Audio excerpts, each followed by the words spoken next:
Поминаа 3 години од крвавиот четврток, кој оваа година се падна во понеделник. 27 април беше пресвртница.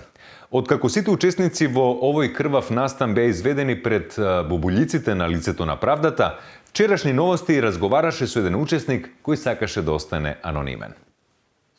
Поминаа 3 години од немилиот настан кој што се случи на 27 април. Јубилеј кој што се уште никој не сака да го слави. Ало, ајде бе, кај сте бе брат, па нели ќе дојде, ти не знаеш колку ми се влага вака кога го гледам. Па нели ќе лоциравме спомени 3 години после тоа, ајде не сери, ајде сум зел и вода и све има, ајде. Што да бе ќе си лежи, добра ти е фора, ќе си лежите за празник. Господине? Ајде не се глупира, ајде дојдете, ајде. Господине, Ајде, чао. едно кратко интервју може?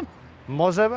На мојот соговорник сеќавањата му се уште свежи, во неговиот глас може да се забележи немир и неспокој. Што? Па како не се чувствува неспокој? Знаеш ли како ми се влага? Ама знаеш зашто имам неспокој? Па жал ми е бе. Абе ја да сум знал дека со овие луѓе сега што се тука, дека плата ќе делиме, леп ќе делиме, немаше да влезам изме. Знаеш колку ми е криво за нив? Тоа падна на уставен. Како според вас после 3 години изгледа и работи собранието? Але како иде работата? Па гледаш дека не работи. Ајде, има ли некој собрание? Нема И тоа што викаш, чека друго. да работи. 27 април вие во собранието влеговте се маска. Па влегове што? Што ако влегов маскиран? И сега го гледам, знаеш како ми се влага?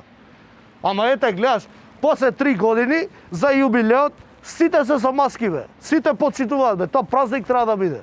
Еве, сега ќе дојдат другарите они со маски, ќе не може да се разпознаеме бе. Што ти е на тебе?